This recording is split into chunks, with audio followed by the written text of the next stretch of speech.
It started in the fall of 2018 when I was living alone in a small apartment just outside of downtown Austin, Texas. At first it was just a feeling, that creeping sensation you get when you wake up in the middle of the night and just know someone is watching you. I convinced myself it was exhaustion, stress, maybe even paranoia. But as the nights went on, the feeling grew stronger. It wasn't just in my head, something was there. The first time I actually saw it, it was just a glimpse. I had woken up around 3 a.m., my throat dry, my body too heavy with sleep to move. As I blinked into the dim glow of my bedside clock, I noticed something at the foot of my bed, a shadow. It was darker than the rest of the room, standing unnaturally still. My chest tightened, but I told myself it was just my eyes adjusting to the dark. I squeezed them shut, counted to 10, and when I opened them again, it was gone. For the next few nights the shadow returned, always in the same spot. It never moved, never made a sound, but I knew it was watching me. Each time I would stare at it, frozen in place, my breath shallow, my heart hammering against my ribs, and each time when I finally forced myself to move, to turn on the light, to sit up, to blink, it would vanish. Then one night something changed. I woke up to the feeling of pressure, like something heavy pressing down on my chest. My arms were pinned to my sides, my body rigid, trapped in that horrible state between sleep and wakefulness. My eyes darted to the foot of the bed, expecting to see the shadow, but it wasn't there. It was closer. I couldn't scream. I couldn't move. The dark figure loomed over me, its form stretching, shifting, almost flickering, like it wasn't entirely solid. But I could feel it. The weight of its presence pressed against me, suffocating, drowning me in cold, paralyzing dread. I wanted to wake up, to snap out of it, but it wasn't sleep paralysis. I was awake. Then I heard it, a low, rasping breath, not mine, right next to my ear. The pressure lifted, and suddenly I could move again. I scrambled to turn on the light, gasping, my entire body trembling. The room was empty, the shadow was gone. But the feeling remained, that overwhelming certainty that something had been there, something had leaned in close enough to breathe against my skin.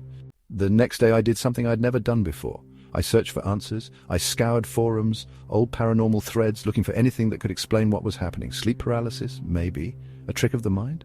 Possibly, but then I found something worse, a story, a warning, about the Watcher. A shadow figure that doesn't just stand at the foot of your bed. It watches, it waits, it gets closer, and once you notice it, once you acknowledge it, it never really leaves. That night I barely slept. Every creak of the apartment, every shift of the shadows sent waves of cold fear through me. I left the lamp on, my blanket pulled up to my chin like I was a child again, and for a while nothing happened. The shadow didn't come back. I thought maybe I had imagined it, that my mind had latched onto some internet horror story and twisted it into something real. Until I checked my phone. Somewhere between 2 and 3 a.m., my phone had taken a photo. I didn't remember touching it. I didn't remember setting up the camera. My hands trembled as I opened the image. It was blurry, grainy from the darkness, but I could still make out my bed, my room, and something standing over me. The figure was right beside me, inches from my face. I don't remember much after that. I deleted the photo. I left my apartment. I stayed at a friend's place for a few nights, refusing to be alone. When I finally went back, the shadow was gone. At least, I think it was. But sometimes, even now, I wake up in the middle of the night and I feel it, waiting, watching, closer than before.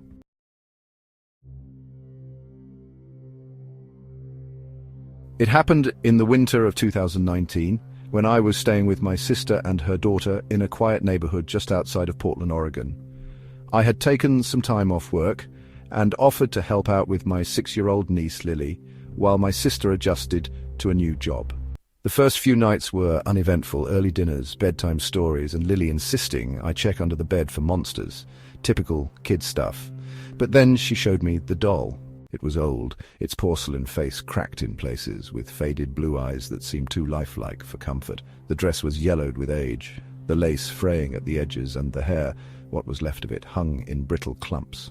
Lily clutched it tightly, introducing it as Miss Emily, saying she found it in the attic a few days before I arrived. I didn't remember my sister ever mentioning an old doll, but I assumed it had been left behind by the house's previous owners. Something about it unsettled me, though. When I held it, the porcelain felt strangely warm, and for a split second I thought I felt it pulse, like something inside it was alive. The first sign that something was wrong came 2 nights later. I woke up in the middle of the night to the sound of whispering. At first I thought it was my sister talking in her sleep, but the sound wasn't coming from her room. It was soft, rhythmic, almost sing-song, drifting from the hallway. My stomach tightened as I listened, straining to make out the words. It was Lily's voice, but she was alone. I got up quietly and stepped into the dimly lit hallway, the whispering growing clearer. She was sitting on the floor outside her bedroom, cross-legged, the doll resting in her lap. She was murmuring something too low for me to understand, her head tilted slightly to the side. I swallowed hard and softly called her name. She stopped immediately, turning her head way too slowly, her wide eyes blank and unblinking. Then she spoke, her voice flat, emotionless. "She doesn't like you." A chill ran down my spine. I glanced at the doll, its lifeless face tilted upward, its lips slightly parted, as if it had been speaking too. My breath caught, but I forced myself to stay calm. I scooped Lily up, put her back to bed, and took the doll, placing it on the highest shelf in her room before stepping out and shutting the door. I barely slept that night, and when I did, I dreamed of whispers. The next morning, I found Miss Emily back in Lily's arms. I tried to reason with myself. Maybe she climbed up and got it, maybe she was playing a prank. But deep down, I knew something was wrong. That day I told my sister about what had happened, expecting her to laugh it off, but instead she hesitated. She admitted that she had heard strange noises at night too, things she chalked up to an old house settling. But the real reason she looked uneasy, she had never seen the doll before. That night I decided to get rid of it. While Lily was asleep, I took the doll, wrapped it in an old blanket, and shoved it deep inside the hall closet. Out of sight, out of mind. Or so I thought. At exactly 3:12 a.m. I woke up to the sound of running footsteps, small, fast, circling my bed. My heart pounded as I sat up, my breath sharp and uneven. The room was dark, the only light spilling in from the hallway. The footsteps stopped, the silence stretched, then from right beside my bed a whisper, "She doesn't like you." I turned the lamp on instantly. The room was empty, the door was closed. My hands trembled as I reached for my phone, trying to convince myself it was a dream. But when I opened my photos, I stopped breathing. There was a new picture in my gallery, taken at 3:12 a.m. It was me, asleep in bed, and at the foot of the bed, the doll, sitting upright, staring at me. I didn't even think. I grabbed the doll, ran outside in nothing but my pajamas, and threw it into the trash bin at the end of the driveway. I stood there for a few moments, my breath visible in the cold night air, waiting to see if something, anything, would happen, but nothing did. I went back inside, locked every door, and sat awake until the first hint of sunlight crept over the horizon. The next morning I checked the bin. The doll was gone. I never told Lily what happened. My sister decided to move a few months later for unrelated reasons, and I never set foot in that house again. But sometimes, even now when I'm alone in my apartment, I wake up to whispers. Soft, rhythmic sing-song. And for a split second I swear I can hear it. "She doesn't like you."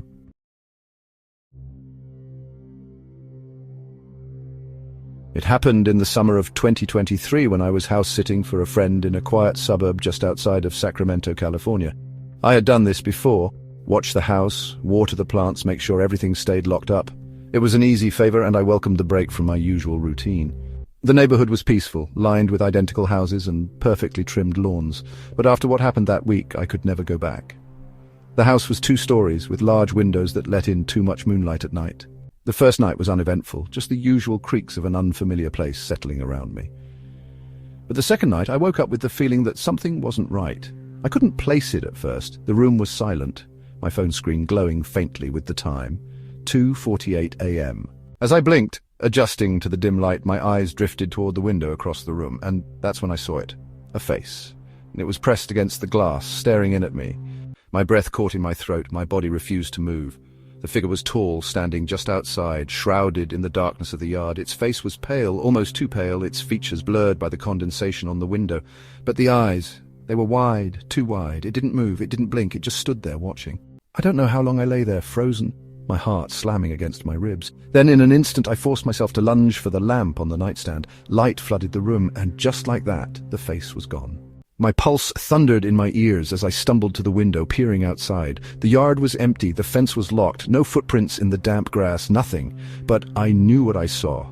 The next morning I tried to convince myself it had been a dream, just a trick of the dark. But the feeling of being watched didn't go away.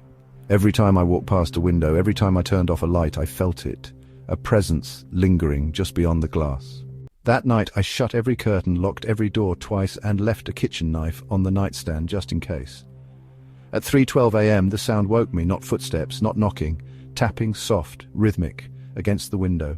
My stomach twisted. The air in the room felt heavy, charged with something unseen. I didn't want to look, I knew what I would see, but my body moved on its own, my breath shuddering as I turned my head toward the glass. The face was there, closer this time. I sucked in a sharp breath, every muscle in my body locking in place. The skin was even paler than before, almost translucent, stretched too tightly over its skull. The eyes were black pits, endless and empty, reflecting nothing. Its mouth was slightly open now, as if it were trying to whisper something through the glass. I grabbed my phone with shaking hands, barely able to focus as I opened the camera. I needed proof, something to make this real. But the second I hit the shutter button, the face snapped away. Not fading, not stepping back. Snapping, as if it had never been there. The tapping stopped.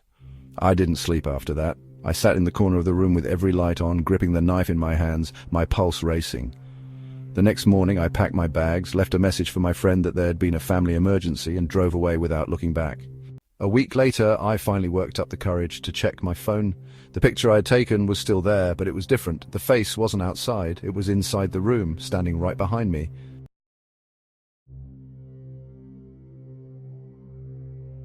Some bedtime stories are meant to comfort you, to lull you into sleep, but others, they remind you that the dark corners of your room, the whispers in the night, and the shadows outside your window might not be as empty as you think. Because once you see something, it sees you too. If these stories kept you up at night, like, share and subscribe for more terrifying, true horror stories. And don't forget to hit the bell icon, because the scariest things happen when you least expect them. Sleep well if you can.